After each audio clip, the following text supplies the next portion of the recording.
welcome everybody to this the online Water School Africa online session of the month of March. And I'm Minnie Jain, the director of the Flow Partnership. We work with our colleagues and partners in Africa, and my co-hosts today are our partners from Zambia, Walter Mugove, and we have Chuamba Borgu from Groundswell in Burkina Faso, and my colleague Dallin Chikukwa, who is based in Zimbabwe. And it gives me great pleasure to say that our presenter today is from Togo. We've never had a presentation from Togo before, so we are delighted to welcome him, Jules Adjima. And I'm handing over to my colleague Dallin to introduce Jules to our session. Thank you very much, Minnie. Welcome everyone to this wonderful session of the Water School Africa. I am very much pleased to introduce my brother Jules Adjima from Togo, but let me give you a little bit of background to our works in the Water School and our background to the presentation that we're going to have today. Yes, we celebrate the life-giving properties of water. And we're also very happy when we've got water, when we're talking water harvesting. But this very precious resource, if it is contaminated, it can be poisonous, it can be a community harm, it might be bad news when we've got water which is contaminated within our community. There are communities up in Africa, like in Togo, where my brother Jules comes from. These are communities that are not just harvesting water, but after realizing that water can be poisonous, water can be a harm, they have gone a step further to harvest and treat the water. Our presentation today is going to come from my brother Jules from Togo. Yes, I think you all know where Togo is, and at the north of Togo is Burkina Faso, where the guy who will be doing the translations, my brother Chuamba, will be coming. He comes from Burkina Faso. Brother Jules, I want to hand you over so that you give us your presentation. I wish you all the best. Thank you. Thank you, brother Dalent. As you all know, my name is Jules Adjima. I'm Togolese. Togo, small country of West Africa, located between Ghana in western side, Burkina Faso in the northern, Republic of Benin in the eastern, and the southern side, the Atlantic Ocean. I'm engineer of forest, especially of mountain forest management. And I would like, first of all, thank Mr. Daniel, who shared my experience with Dalent, and Dalent who shared it with Minnie. And today I can say that I belong to this great family. And I like the word share, as Daniel did it, to share. And I hope by becoming member of this family, I will be able to share my knowledge and experience with others so that our family becomes strong and be helpful.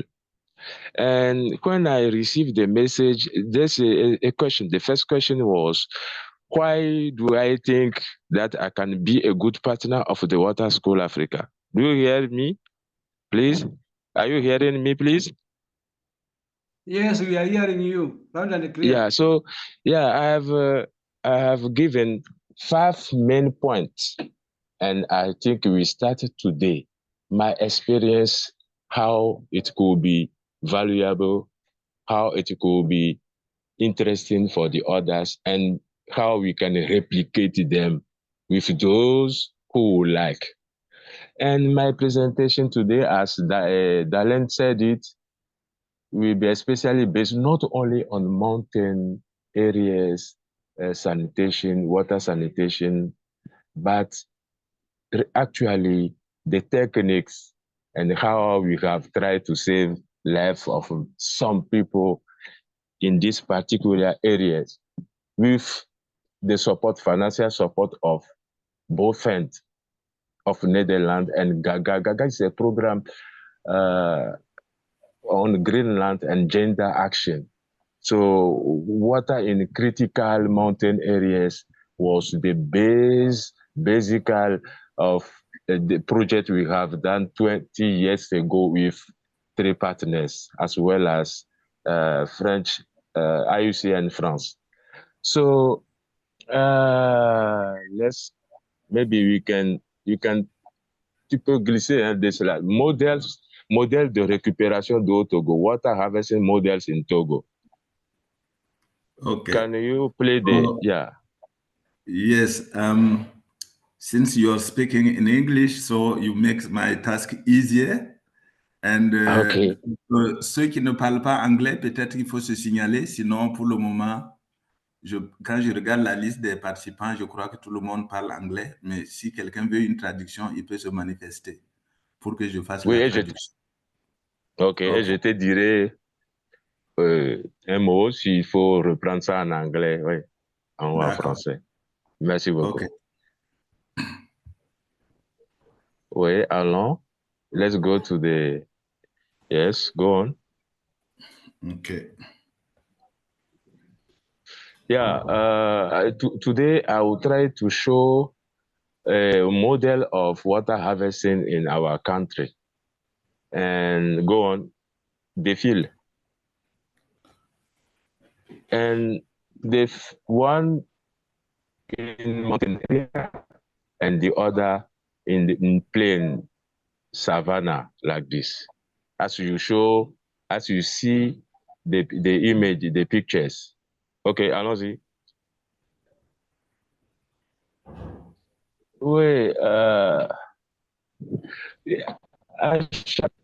first of all, before give you the major causes of water pollution in our country and even in the surrounding countries like Ghana and Benin. First of all, there's the destruction of riparian forest, riverbank forest, and the anarchical usage of pollutants, pesticides, and other. And pesticides destroy the fauna of some rivers.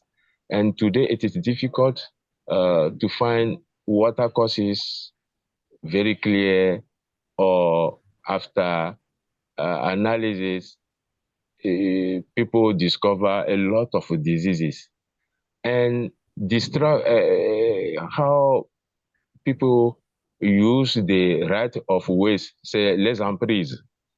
The government decide that people maybe give a certain meters before using the riverbank, but unfortunately, even people go work into the river itself. So all those things destroy the quality, not to destroy, do not allow that we get interesting water quality. And another factor is the opening of some toilets on the rivers. Those who occupy the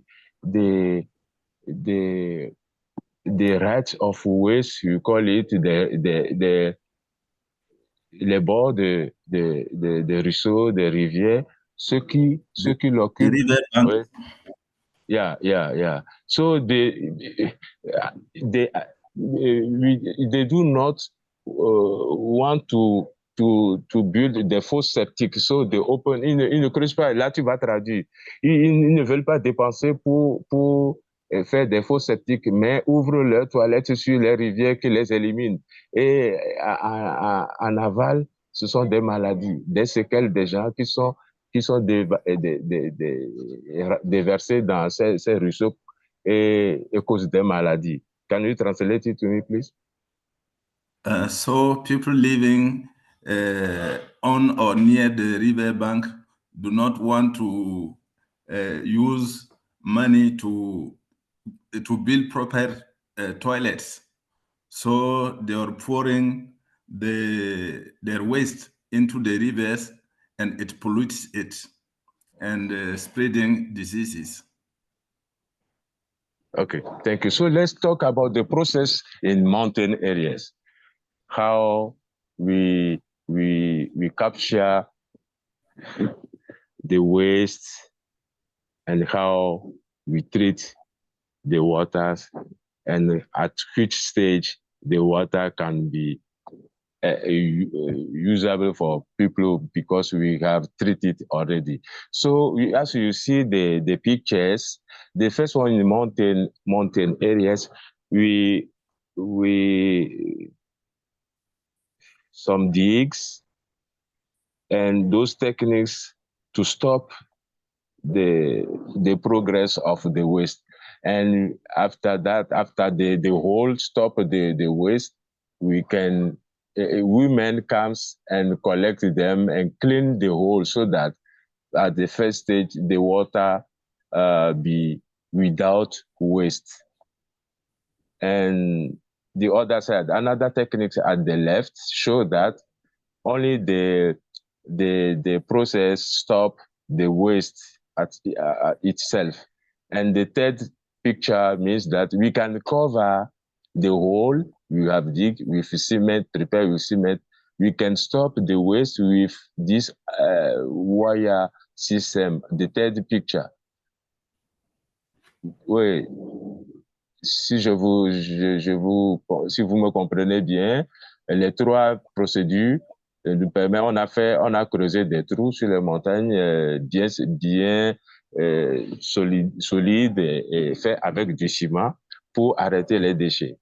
Il y a le deuxième cas aussi, un petit pilier qui permet de stopper les déchets, et il y a un petit tuyau qui permet à l'eau, même si l'eau à ce stade, elle s'allume sans déchets.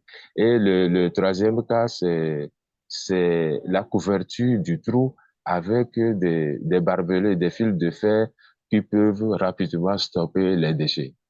Voilà. Ok, je pense que tu avais bien traduit en anglais. Je crois que c'est ok, allons-y. So, okay. Please go ahead. Yeah, we are now on water settling, la décantation de l'eau.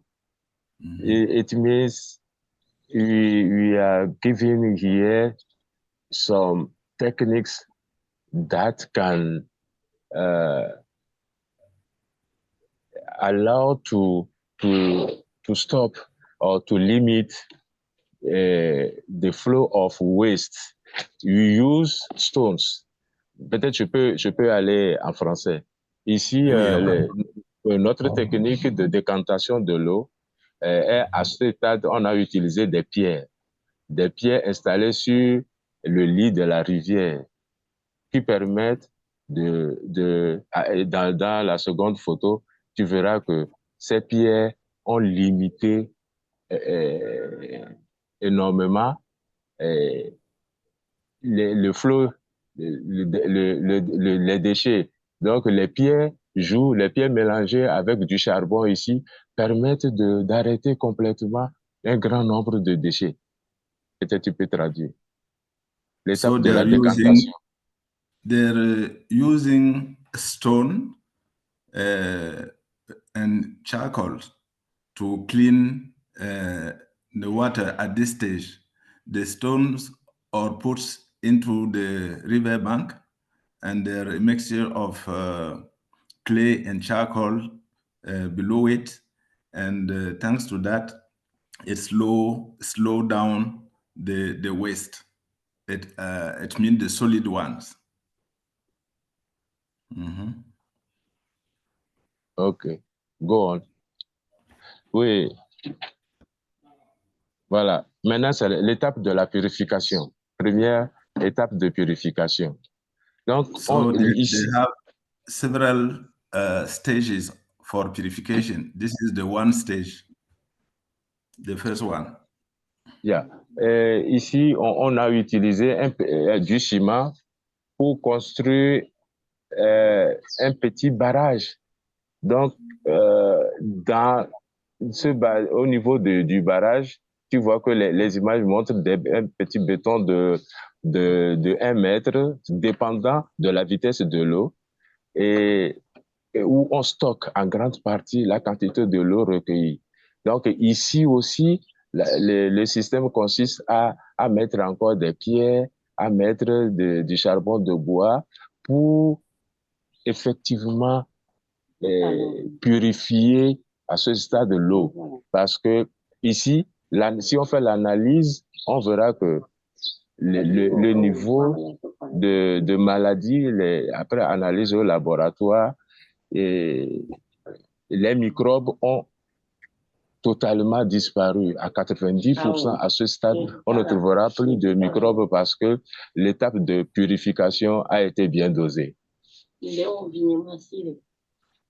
So at this stage, they use cement to block the water from flowing quickly, and they added charcoals, and that help settle the water and also diminish the number of microbes. So after analyzing the water, you will find that the level of microbes is very, very low. Yeah, thank you. So go on the next slide. Well, at this stage, you find that we use also stone, cement, and charcoal, so that the people, the last stage of purification in mountain areas is here.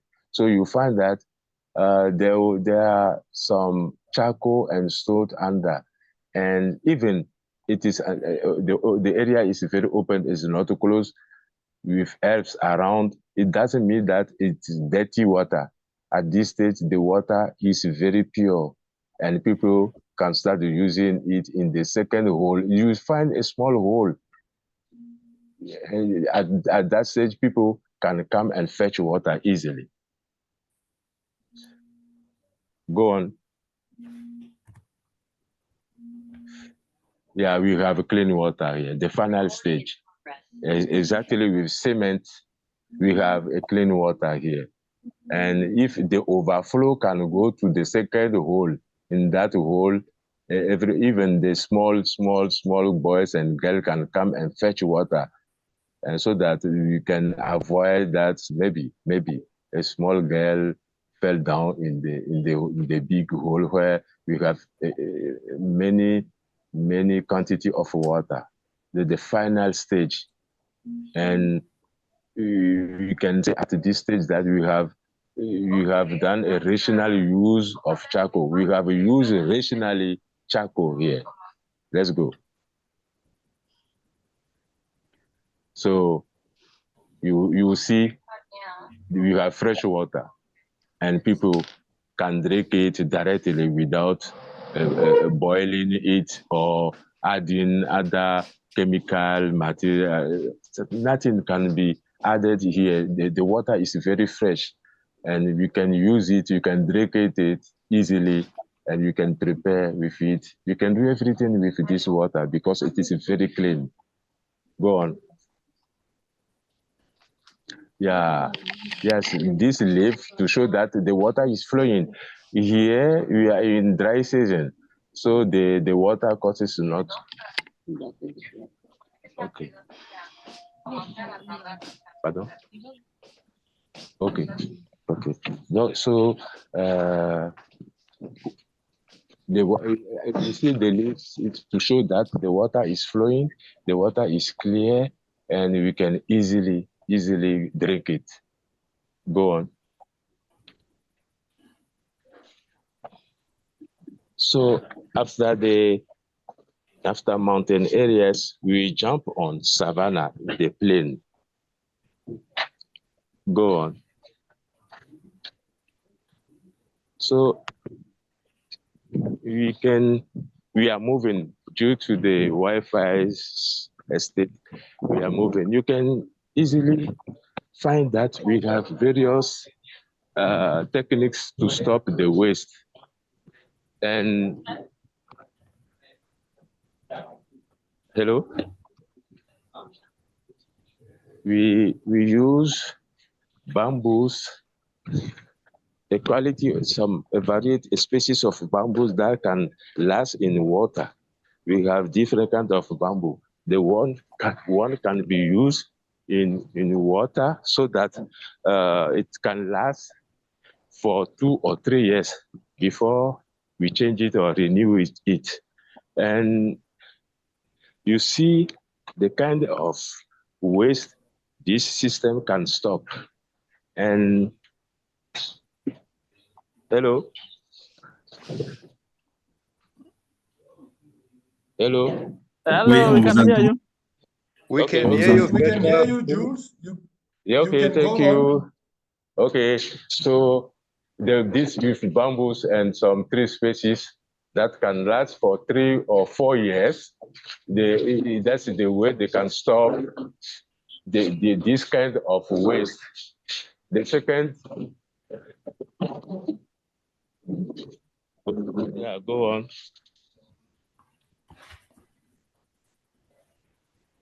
Yeah, the second system is this kind of waste. The system can stop. So you know all that we have different kind of waste, organic or the others. So at this stage, I cannot say that we have the water is very well clean, but 60% of the waste are stopped at this stage. Continue. Yeah, if we cannot find quality of bamboo anything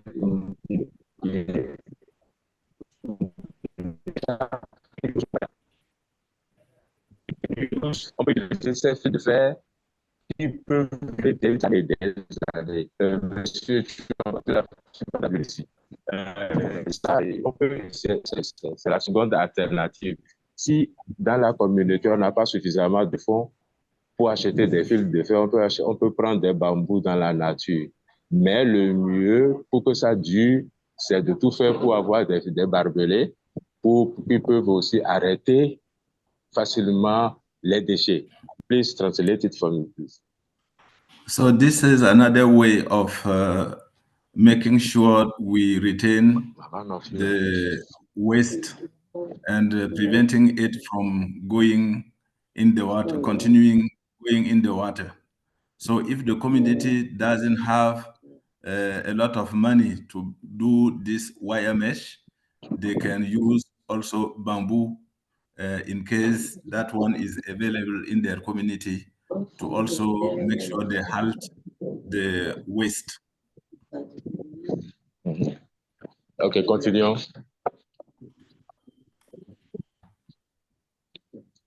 Wait.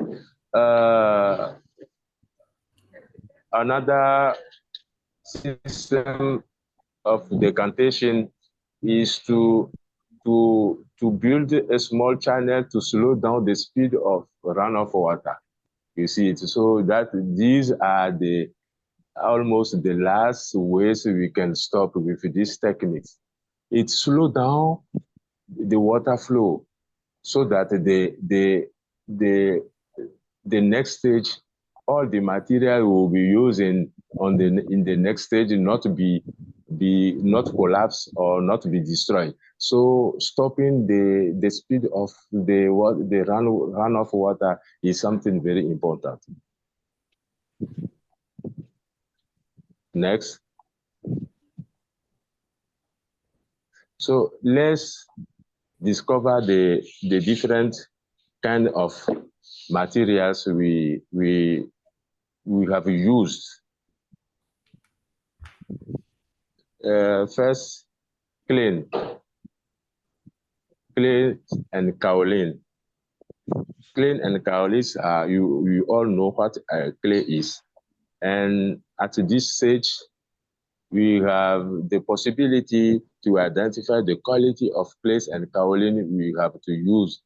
Why using this?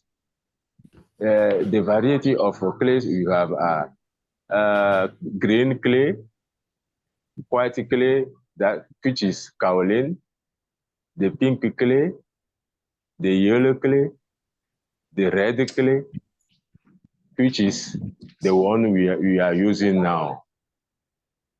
And we have charcoal. A great quantity of charcoal that can be sufficient depending on the number of the population.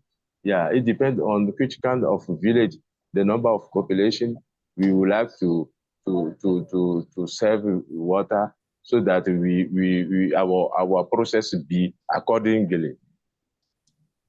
So the purification stage, I will tell my colleague, Colette Akofa Lolonyo, to continue by explaining what we exactly mean by clay, kaolin, charcoal, and how is the involvement, participation of women at this stage. So follow my colleague is. Hello.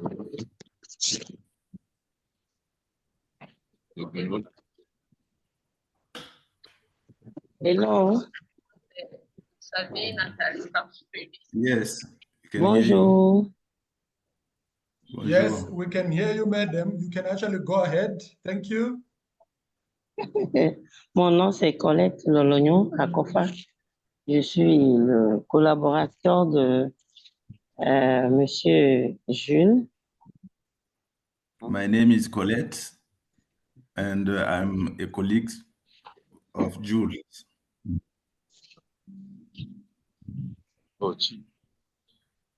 Oui, continuez, s'il vous plaît. Oui. Je suis agent de développement. Je suis chargé des projets femmes, genre et écologie dans son programme.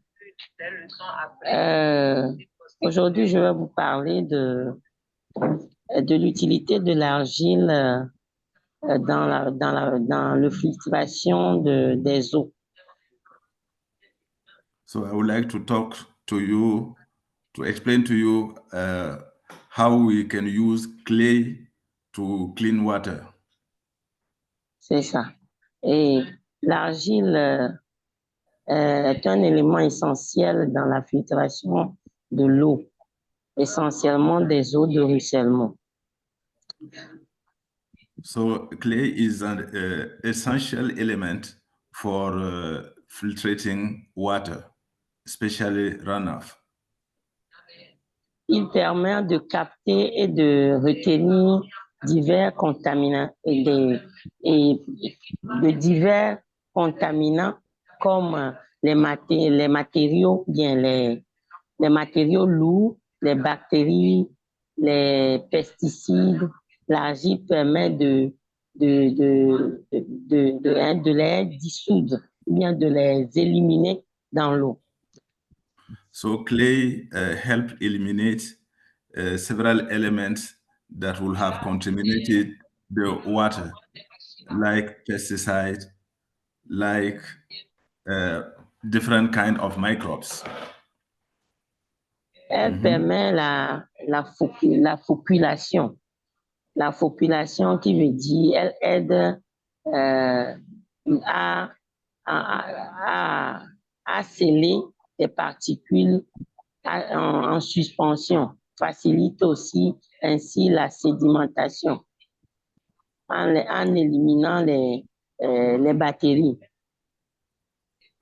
So it helps the water settle down and also eliminate the bacteria. Donc, bon, elle échange sur certains types certains types d'argile comme les morphotalines, les bentonites, qui peuvent changer les ions avec les ions. Bon, ça, c'est sur le plan chimique, scientifique plutôt, je peux dire.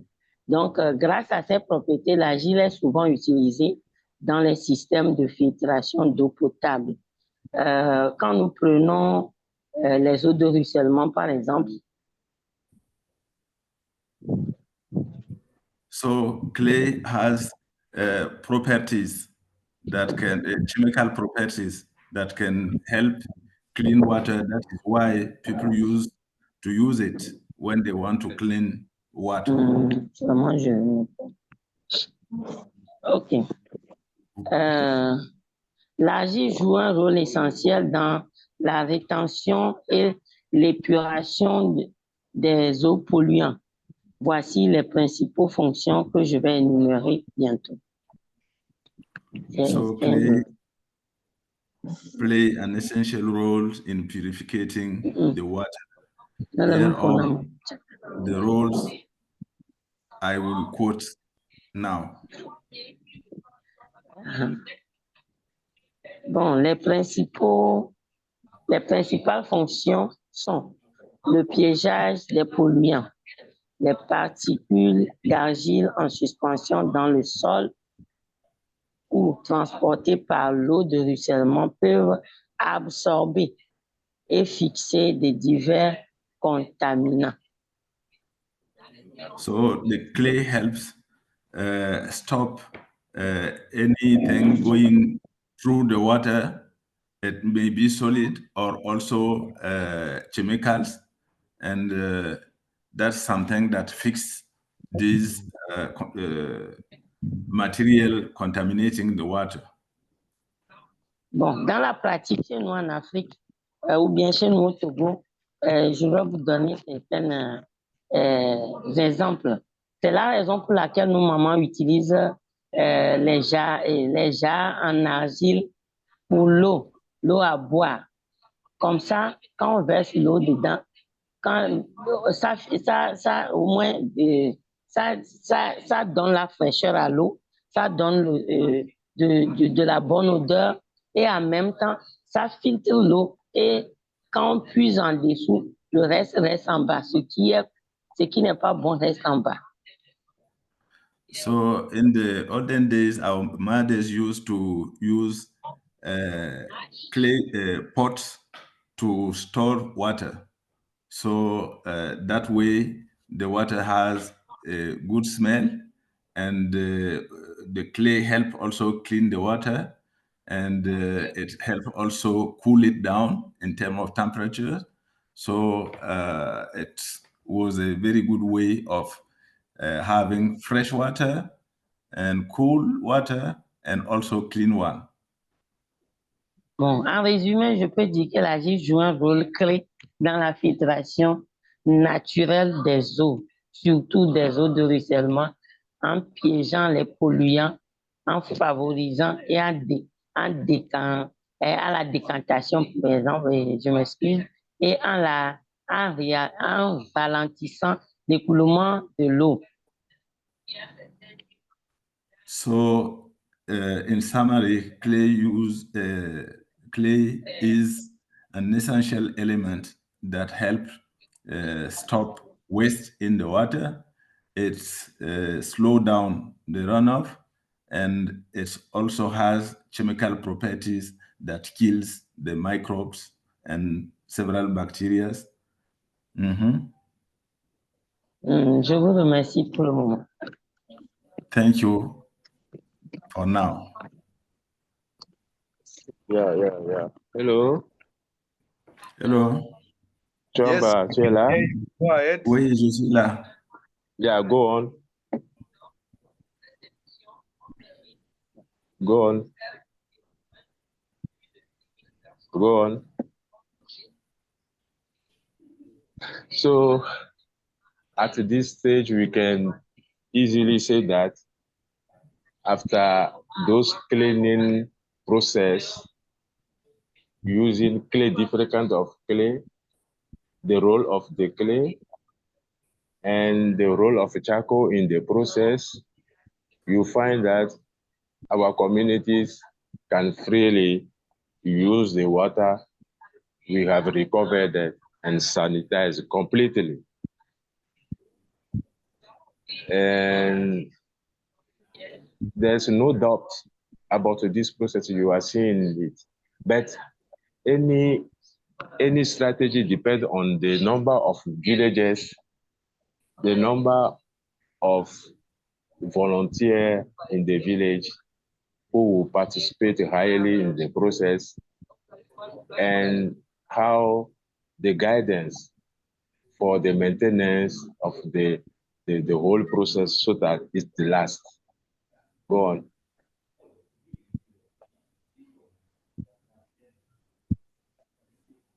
Yeah, a French writer, Antoine de Saint-Exupéry, wrote that water is not necessary for life, but water is life.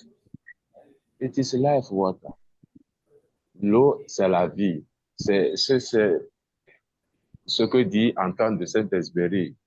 Cet écrivain noble de français du XVIIIe siècle l'a confirmé. Water is not necessary for life. It is life.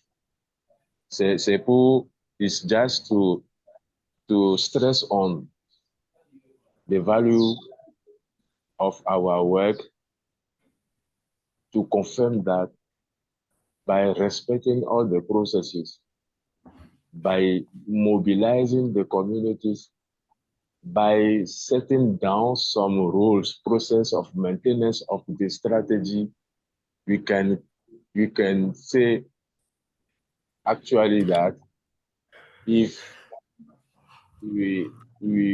people are ready, they can replicate the process itself. Go on. So I give the example. I drink the fresh water. You are seeing me drinking the fresh water. So it means that I'm quite sure that there's no disease, that no microbe in this kind of water we have to treat with respect. So I'm thinking that's the end of our presentation in the different kind of area, in mountain areas, as well as in the savannah or in the lowlands.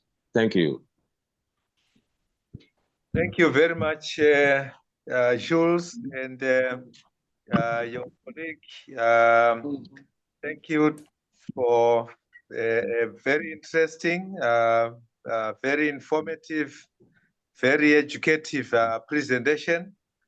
I just want to say that we now open this for discussion and the questions and the comments. And whilst the questions and comments are coming in, I would like to say that these line sharing sessions that we have happen every first Tuesday month, and I think we have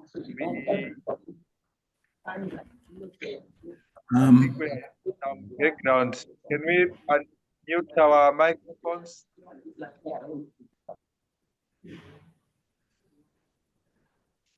Thank you. So these sessions happen every first Tuesday of the month at the same time. And those who are attending for the first time today, kindly share your contact details in the chat so that we can add you to the mailing list. And we also have a WhatsApp group where we share about these sessions and also about issues to do with increasing water literacy and also sharing on practices of holding water.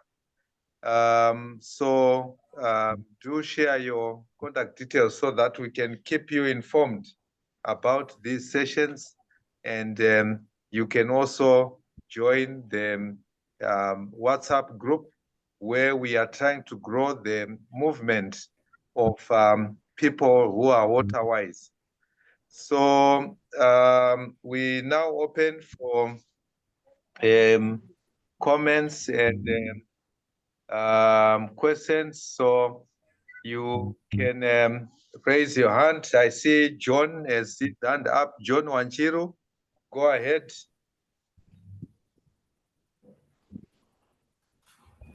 Kindly unmute John and go ahead. May I stop sharing now? Yes, I think so. Okay. John, go ahead.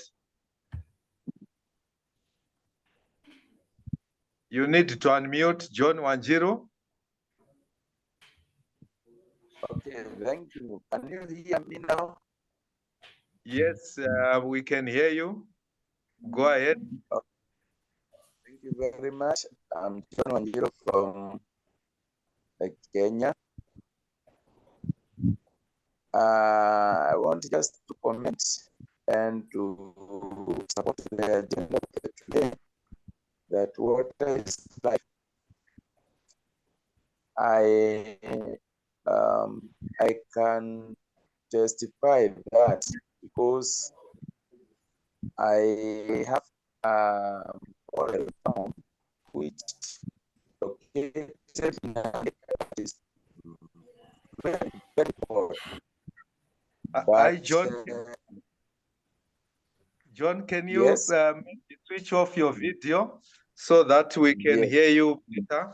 Your connection is breaking a bit. Maybe kindly switch off your video and continue.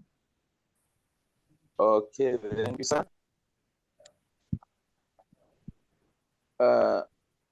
How I'm trying to switch off, how please help me on how to do it off,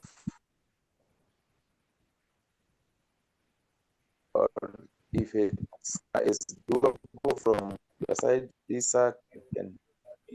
Yes, I've managed to switch off, so go ahead. Okay, thank you, sir. So I just wanted to testify that water is life from the region that I am and the region I'm working from, that nothing good comes from the region, but since we are able to do a small demonstration farm with water, the things that are doing there, they are magic.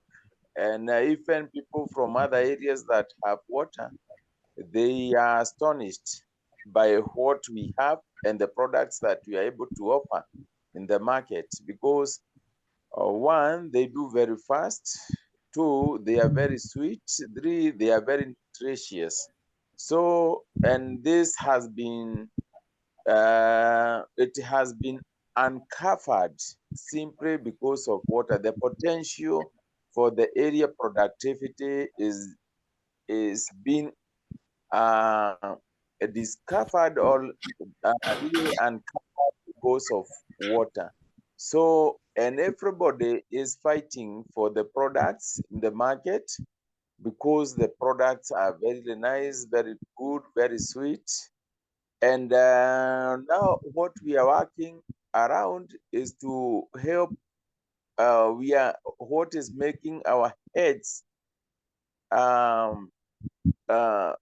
keep aching is because the potentiality in the areas that do not have water, and we are trying to see how we can be able to distribute or at least help one farmer or one person who can be able to utilize that water. So because water is life, and for real, water is life, and that nothing can go on without water. Even whatever we think is the epitome of life, especially the real estate, to do the concrete, the mixing of all those materials, you require water. For a tree to grow, we require water. For us to keep healthy, we require water. So may I had to keep the comment and support you, sir, for this great work you are doing. Thank you very much, John, for the comment and for additional examples and explanation of the important work of conserving and making sure that water is available for our production system. Thank you, John. Nevison, Nevison, can you unmute and share? Thank you very much for very insightful presentation. I'm very much excited about the work you are doing in Togo for us to see how best can we supply clean water to the society. And we have our say, which normally says water is life. But I have only two concerns about you say the people they are doing economic activities in riverbanks, and I may want to know the type of economic activities they are doing in riverbanks. Is it farming? Is it mining? Is it goat panning? Then after that, I maybe want to know the government mechanism which they have put in place to stop them vis-a-vis respecting their economic activity, because they are not just doing destruction of riverbanks, but they are getting life from it. So stopping, yes, but what were the mechanisms which were put in place to cushion their life after we have managed to stop them from riverbank construction activities?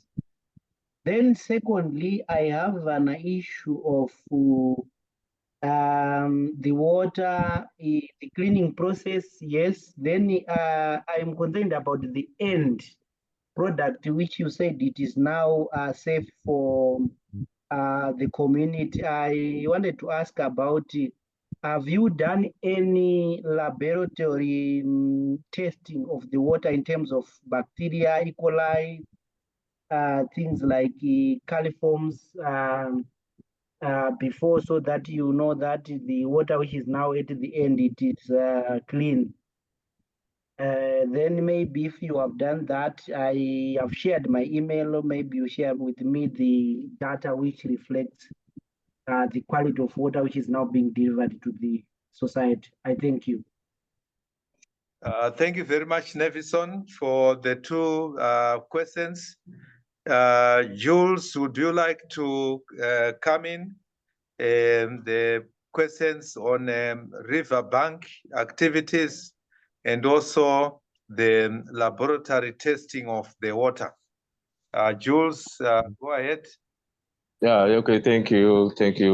Yes, as for the first question, it is true that the rough way people are exploiting the riverbanks depend on the quality of soil in this part of the mountain area. So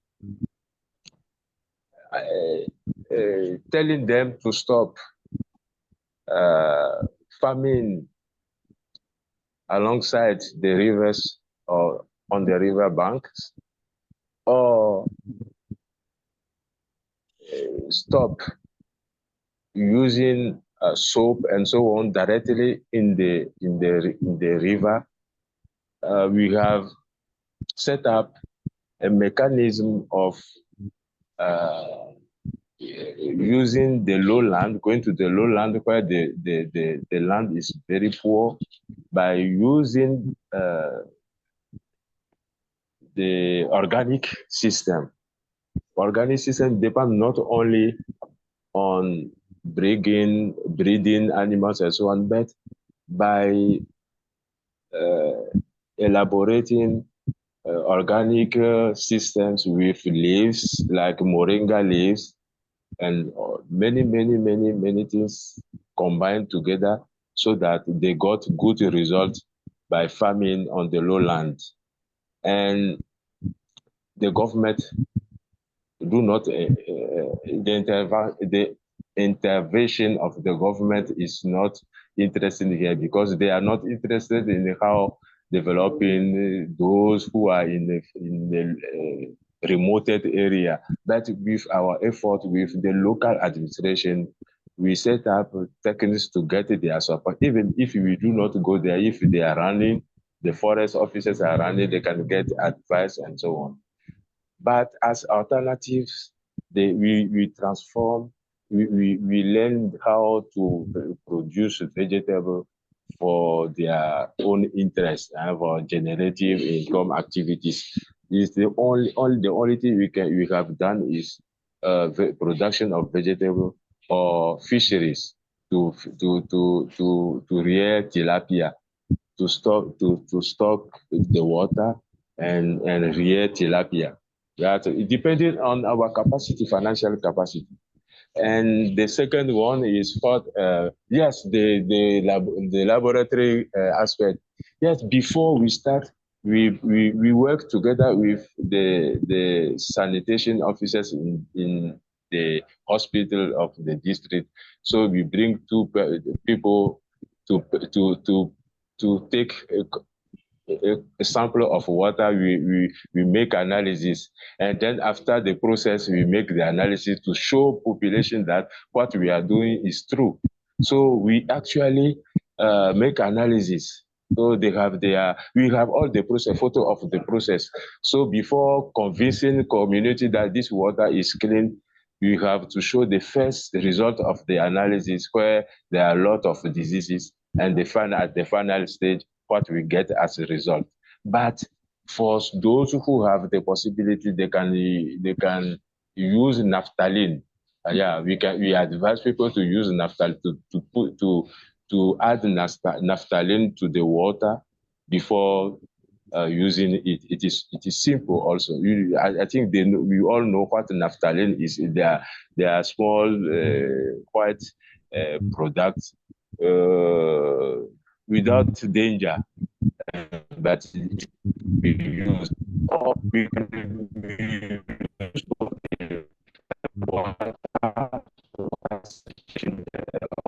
get chlor. I don't know how to say it in local.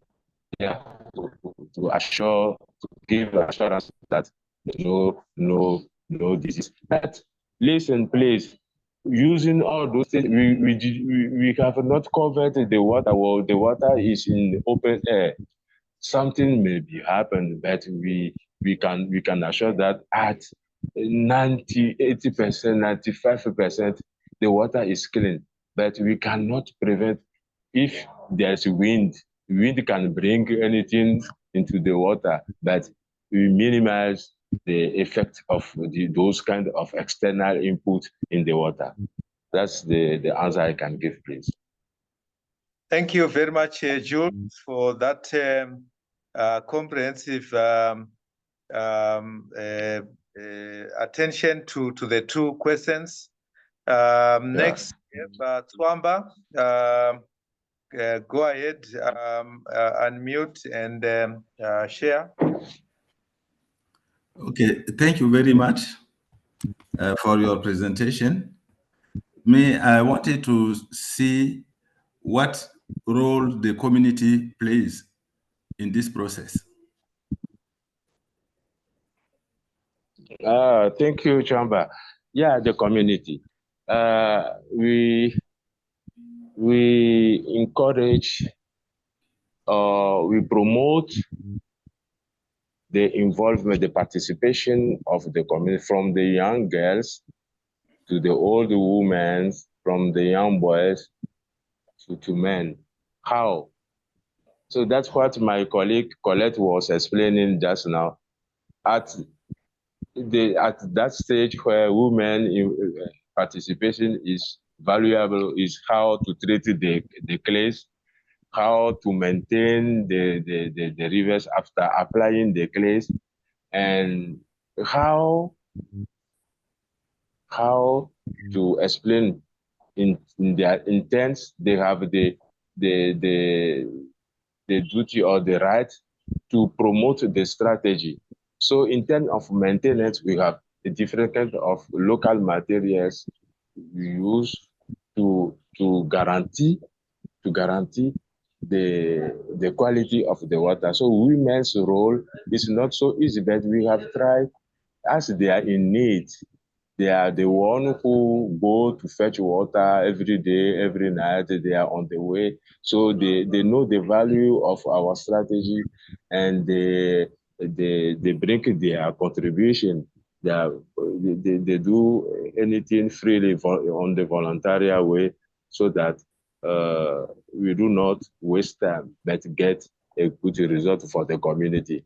Even the young people, young girls, participate in their school. We educate. We are sensitization. No, we elaborate sensitization program, so that our students, our young people, be aware of the danger of drinking any kind of water. But participating in the process will enable them to understand the process and notice the value of the clean water, and how they cannot go and in making rough on the top of the water, instead to contributing to to reforest the area. So they are our young students are those who participate in the reforestation, so that we create a small biodiversity area, so that the amphibian and so on come back,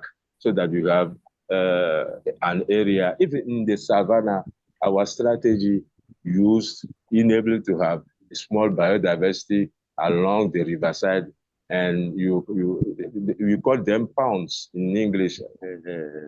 The pound called, we gather water. We started the process.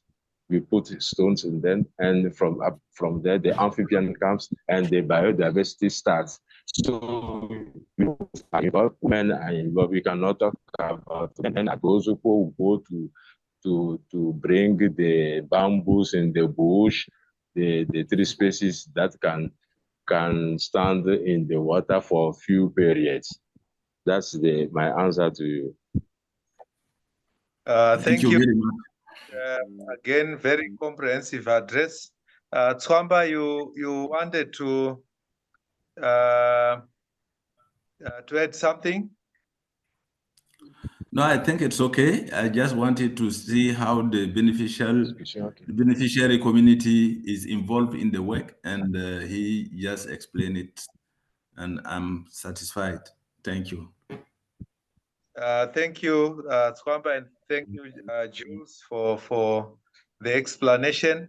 Any other questions, comments, testimonies?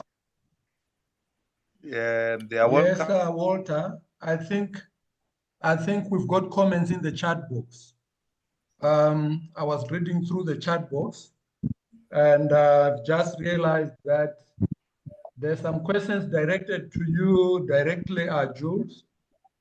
Of course, one is a comment from Ubuntu Learning Center. He didn't put his name here. I don't know whether it's male or female, but she's saying dry toilets can help in Togo also going forward. I think this is a comment that we definitely should consider and take. The other comment that is coming from Ubuntu Learning Center is, this is very interesting. One of our rivers in Zambia is contaminated with acid. Can your method purify it? Maybe trying to answer on behalf of Jules. I don't know if you've got a better answer. Maybe we can link up Ubuntu Learning Center and Jules, so that you can cross-pollinate on this and share ideas. Then we would see if this method can actually work. But Jules, do you have a comment on that? One of our colleagues from Ubuntu is saying, we've got a river that is contaminated with acid in Zambia. Do you think this method can work? Jules? Yes. Yes. Hello? Yes, we can hear you. Yeah, this process will fit very well, because the clay and the charcoal, it depends on the kind of the charcoal. We have a special 3 species that can be used so that it's less filtrate the water and the clay, the different kind of clay we have. If you don't have the same clay like in Togo, we can you can make soil study to get the quality of clay we need to process to continue the work. So there's no worry. But the clay, as my colleague said, the clay has a capacity to stop the smelling, the microbe on all chemical materials that the rivers, the polluted rivers might contain. So I can assure you that by soil study, with analysis, with a small study on the area and the rivers, we can easily clean that water. So I can assure you that our process is really, at least at the beginning, to stop all those kind of microbes at 90%. If we chase and get the good material, like the good quality of clay that can play this role. Thank you very much, Jules. So our colleague from Ubuntu, you had the answer. Jules is saying, let's go for it. Let's try it. He's very sure that the acid in that river in Zambia can be cleared. So we will cross-pollinate and connect after this so that one day we will testify and say, yes, it has also worked in Zambia. The other question from our chat box is from Uli Westerman, who is saying, thank you for a very interesting presentation. He was actually asking whether you think this method can clear harmful chemicals like cyanide and mercury. These are chemicals that are mostly used in Southern Africa. Jules, I don't know about Northern Africa and West Africa, especially in the processing of minerals. Have you ever tried this method in clearing cyanide and mercury in the processing of, especially in gold and open cast mines?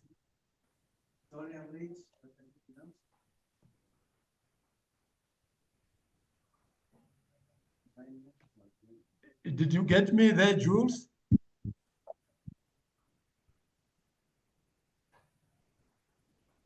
You need to unmute and answer. I can see you are on mute. Yeah. Hello? Yes, Jules, you can go ahead. Yeah, I was saying that they can send the result after a laboratory work. They can send us the result so that we know the different kind of chemical the water contains, and we can use the appropriate clay. I mentioned already that we have at least 5 kinds of clay that play different role. So we are in Africa, even in Uganda or in Zimbabwe, Zambia, we can find the appropriate material if you make a good study. Let's start.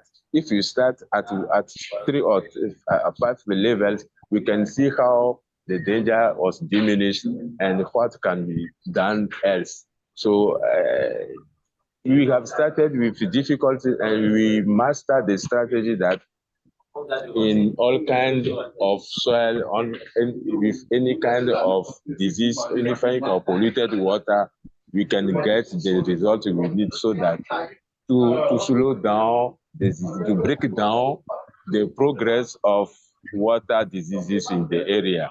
So we can get, let's get the results of laboratory work, what they have found as chemical in the water, so that we give appropriate strategy to solve the problem.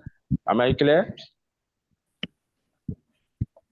Yes, very clear. Jules, thank you very much. You can go ahead, Walter. Yeah, I wanted just to check if you are through with the question in the chat. Darren?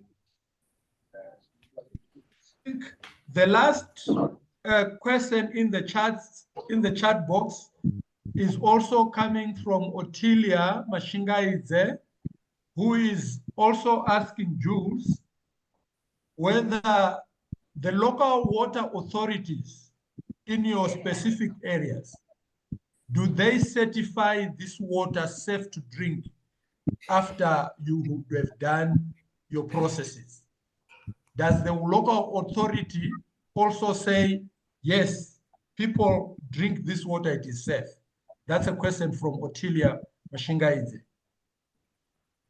Yes, as I said it earlier, at the beginning, we invite these official guests or the government department of water and sanitation for the analysis. We involve them at all the stage of the development of the process. So they come before we open the opening, the opening ceremony to deliver, to give the infrastructure to the communities. They talk proudly about what we have done, and they allowed us to continue because we don't need financial assistance from government. Here in Togo, maybe it's different from English-speaking country. Our authorities are not very involved in this kind of initiative because we do not ask them money, but they will follow us. They send their technician to follow us. That's their contribution, sending technician to follow the process and certify that the process was good and there's no danger because it is runoff water. We would like to help the communities. They cannot prevent us helping the communities, but they can ask for guarantee that what we have said is true. Listen, if the community was using rough water like this, and we bring our experience that by doing this, the water diseases will be reduced considerably. They have appreciated a lot. So they participate, but not financially. They will tell you that we do not have fund to assist a local organization to clean their waters. But if you collect the money, we can send technicians to help you make the laboratory works and talk to the communities to encourage them using this water that they have themselves.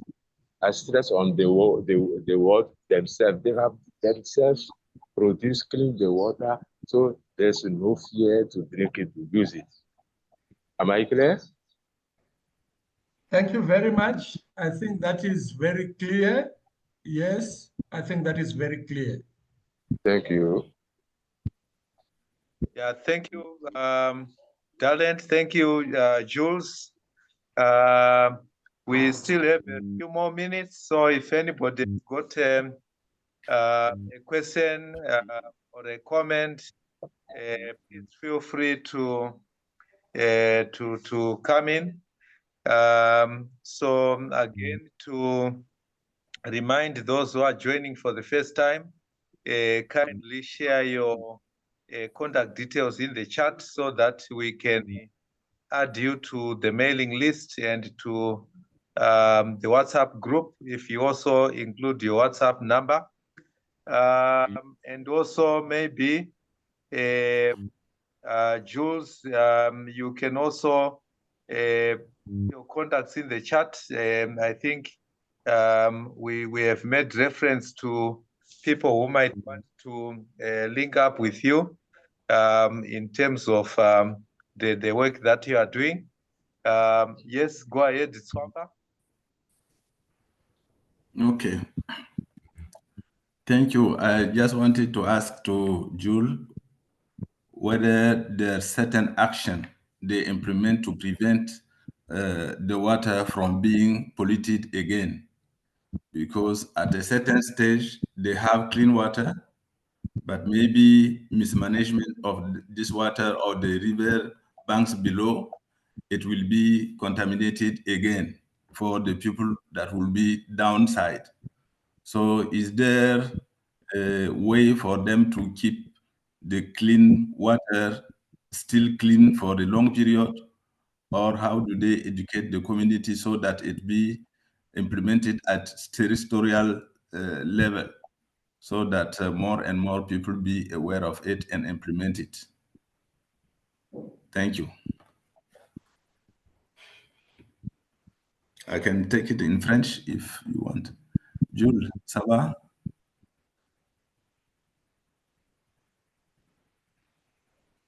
Jules, have you heard the question?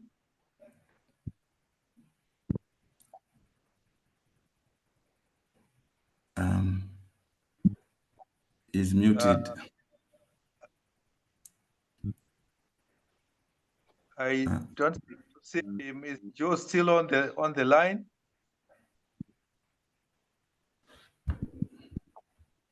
Yes, Walter, we still have Jules with us, but he was on mute. I think he can talk now. He is unmuted. Yeah, I am around.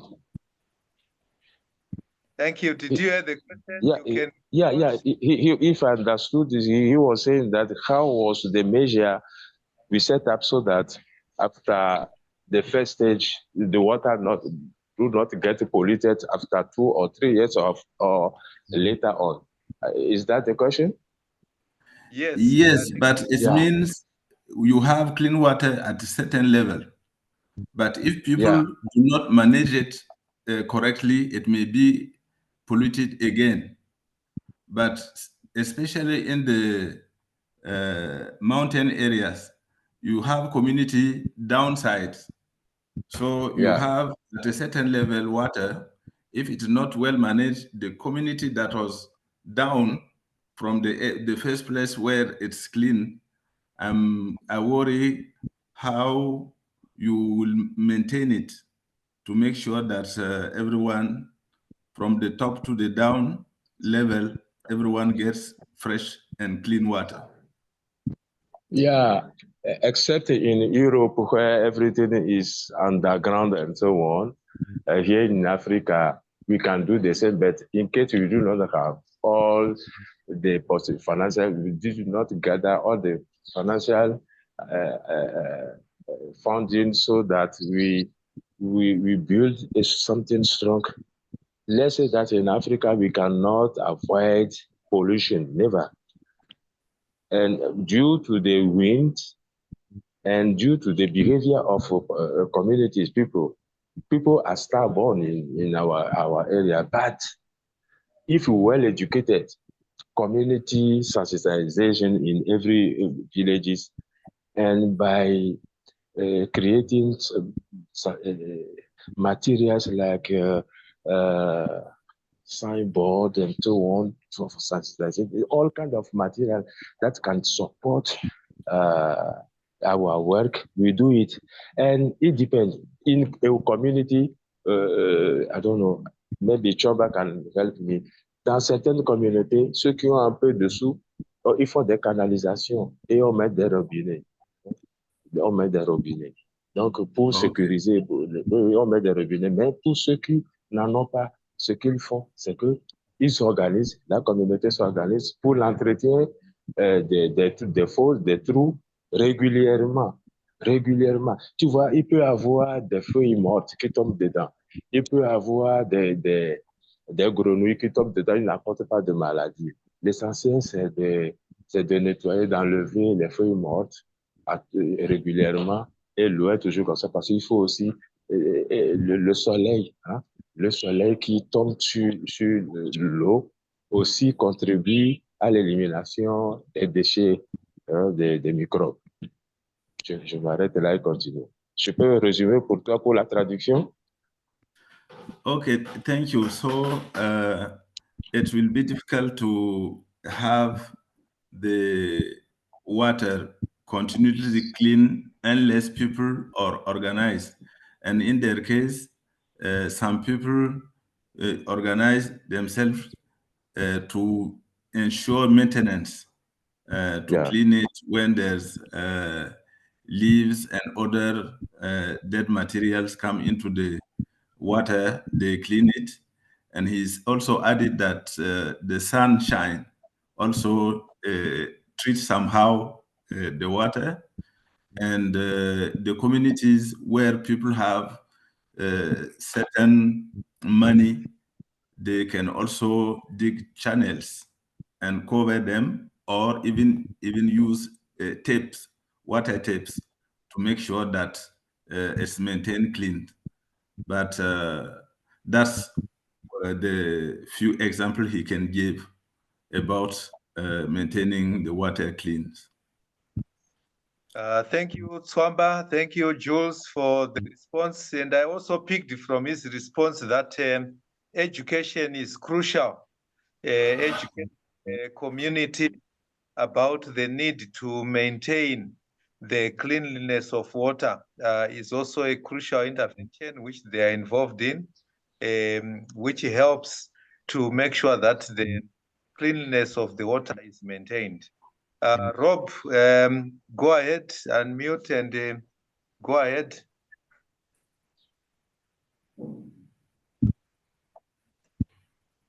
Okay. Yes, Rob, go ahead. You're on mute. Kindly unmute, Rob. Okay. Okay, thank you very much. Thank you very much, Jules, for the brilliant presentation. I'm Godwin Gismati from Nyahode Union Club in Chimanimani in Zimbabwe. We learned a lot from what they are doing in Togo there. But my question is, here in Zimbabwe, like in Chimanimani, sometimes we receive very, very heavy rainfalls, and our mountains bring us a lot of water through runoff, which we sometimes conserve through some dams, So I would like to know whether this setup of purification can work on large water bodies. From what I've seen in his presentation, I think it was dealing with few waters from the mountains. Thank you. Thank you for that. Have you got the question, Jules? No, I didn't understand well the question. Can you? Yes. So he's asking whether this intervention that you have shared with us can be applied on large water bodies at a large scale, because where they are in Chimanimani in Zimbabwe, they have very heavy rains that run from the mountains, a lot of water from the mountains, which is collected in dams. So can the water purification system be scaled up to treat large bodies of water? That's the question. Yes. I understand. I think I have shown something, a small channel gutter that slow down the speed of the water. So if there is the possibility, we have to set up at least 3 or 4 steps of channels or gutter to slow down the speed. Once the speed is slowed down, the process downstairs will not be broken by the power of the water. So our system cannot be like building a dam for electricity power if the water cost is very strong. But in our system, without comparing to the what government can build as dam for production of electricity, we can set up various strategies or divide the water. So I mean, we can create a dig to take a small part of the flowing water for our own process, so that the process to clean it, to treat and clean it be easier by avoiding the great quantity of water. Do you get me? We can take one part of the main flowing water, create a gutter and bring the water and put and set down all at least three or four or five gutters or channels so that we arrive to slow down the speed of the water and so that our infrastructure will not be removed by the water flow. That's what I can say. So we have to set up strategy. If the water flow is very strong, we can create gutter and take one part of I don't know how we tell it, déviation. On peut prendre, tu es en bas? Si le flow, le courant de l'eau est très fort, ce n'est pas le gouvernement qui va construire un barrage. On peut creuser des digues de gauche à droite pour prendre une petite quantité de l'eau du grand fleuve et procéder à la purification. On peut mettre en place 3 ou 4 étapes de retenue d'eau pour freiner la vitesse de l'eau. Et comme ça, notre stratégie, notre technique peut marcher et tout ce qu'on a mis en place en termes d'infrastructure pour retenir l'eau ne vont pas s'effondrer par le courant de l'eau. C'est ce que je disais. Okay, so he said it may not be effective when it's a very large quantity of water or the river. But if you have such a quantity, you need to divert a portion of the water through channels you may dig. And when the channel is not very big, you can now implement the process they use to clean the water. So yes, it will be difficult to have, when you have the strong rain with the large quantity of water to treat it, but you have the opportunity to dig small channels to divert a portion of the water, slow it down, and apply their method to get clean water. Thank you, Chamba. Thank you, Twamba. Thank you, Jules, for the response. I think it's clear that you need to manage the water and work with a manageable part of the water. Thank you. I think we'll have the last two, Zachary and then Ali can be our last person to share his comment or question. Zachary, go ahead. Yeah, thank you very much. I just want to encourage everybody that this initiative is actually a water holding onto the surface of the earth. We all agree that when water is let to free flow freely on the surface of the earth, is very, very destructive. So what we are doing is to ensure that we come up with the structures that can make water sink into the ground so that there will be less erosion, it will be less dangerous. So we can do this either at the farm level or even the landscapes. I believe that if we do it slowly, maybe in our local places, slowly these good practices are going to spread and water will be eventually contained in the way it's supposed to be so that it is less destructive. Because when you let water free flow on the farm and also in landscapes, it can be very, very destructive. But the purpose of this initiative is to learn from one another, to learn those good practices that we are doing so that we can make, even in Africa, I believe that we start these things at our local level, the movement is going to spread and we shall win. Thank you. Thank you, Zachary, for the comments. So we'll have the last comment or question from Ali Diano. Ali, go ahead. Ok, merci. Je vais demander à M. Gourou de traduire pour moi. Je dis merci pour cette session et félicitations à Jules pour sa présentation. Il y a des parties que je n'ai pas pu faire avec mon anglais.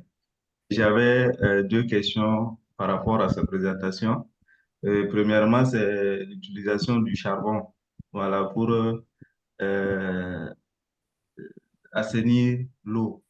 comment c'est appliqué sur le charbon, il faut broyer en poudre ou bien c'est les morceaux de charbon. Bon, en fait, et le contact avec l'eau, est-ce que c'est pas vraiment les roches une fois et combien de temps il faut pour que ce charbon-là soit efficace et pour pouvoir purifier suffisamment l'eau. Et la deuxième question, c'est l'usage de l'eau purifiée que pas bien saisir la communauté en fait exactement arrive à recueillir jusqu'à à la dernière étape. Je vois quelqu'un qui était en train de boire. Bon, vraiment, je vais être vraiment racheter. Merci beaucoup. So Ali's question is about how they use charcoal. Is it in small blocks or they need to crush it into powder? And second, when you put the charcoal into the water, how long it will take for it to clean it up? And that's the first question. And the second question. And the third one is, what do people do with the clean water? He saw someone drinking the water. So is it just for drinking or do people use it for other purposes? So these are the three questions he asked. Okay. As for the charcoal, we should not transform it into powder. No, we can use at 10 or 12 bags of charcoal. And those charcoal should not be made with any kind of wood species. Then we have some wood that can easily filtrate the water. That's the one we can use to build the to create to start the process. So I can assure you that all the smell that can come from the water, charcoal is able to stop the scent and stop the microbe. And then after 1 or 2 years, you will see that it cannot work because it is full of all the waste.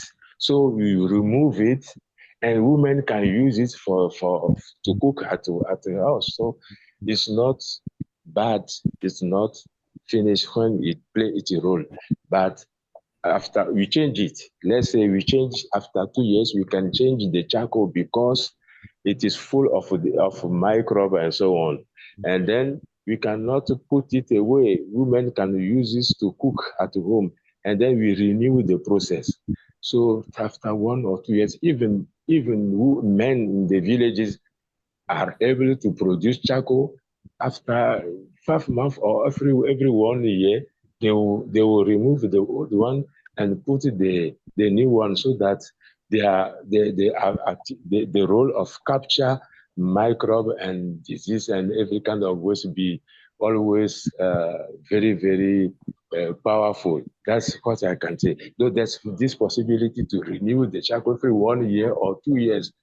Yeah, it is easy. So where we can use money is how we can change the process, buy cement, so that we make the hole very strong, that cannot be removed by the water flow. And yes, for the clean water, I was telling you that you have, maybe this person did not follow the presentation. You find a step where there are ladies and young people around the water, washing their crops. So we can either use the water for drinking, to cook, for food, and wash our laundry with this water, because it is the only opportunity for the community. So even those who are not aware of the importance of maintaining the infrastructure, with community education sensitization, we arrive to have good result, not 60%, but in terms of contribution at 50%, people try to maintain the infrastructure and use the water. They use the water. Maybe you have the chance that you visit our area, this mountain area where it is easy to drink. I am the one who was drinking the water in the photo. It is Jules. I'm drinking the water to show you that we can drink it directly without fear. Thank you. Thank you, Jules. I think there was part where Ali was asking how long the water stays in the charcoal. I don't know if you picked that one. That was the second part of the three-part questions from Ali. How long should the water stay in the charcoal? Yes, I give the answer. I said that depending on the organization of the communities, how they are mobilized to produce charcoal every 1 year, every year or 2 years after, they can renew the process. And it is easy. It is easy to renew it because it is a runoff for water. During the dry season, the water cost is low. The water is low, so it is easy to remove the old charcoal and renew it before the rain season starts. So everything can be done according to the season. During the rain season, we cannot. It is difficult to change to remove the old charcoal and renew it. But during the dry season, where the water cost is not high, we can remove them and put in place the new one so that the water be every time fresh and so that the charcoal play their role of stopping microbes, stopping all kinds of scent from polluted water. So I can say that we can renew the process every year according to the community's availability. If they can produce the charcoal, you can change the process every 5 months to have a very good quality of water. Thank you. Thank you, Jules. I think Ali, the water will be passing through the charcoal, and as it passes through, it is cleaned by the charcoal. So and it needs to be flowing slowly. And once it passes through, then it's cleaned, and then the charcoal will accumulate the microbes. And then Jules is saying you can then change the charcoal after 5 months or 2 years, and then you renew the ability of the charcoal to continue filtering the bad things in the water. I think at this point we have to thank Jules and Colette, the team from Togo that have shared with us their wonderful work with making sure that communities have access to clean water. I think it has been a very interesting presentation, very informative, and also the discussions that followed quite vibrant. That shows the learning that happened during this session. So thank you to our presenters. Thank you to everyone who participated and was part of this. And thank you, Tswamba, for the translation and sharing the presentation. Thank you, Darlent, for all the good work that was done to make sure that the session happened. Thank you, everyone, and enjoy the rest of the day.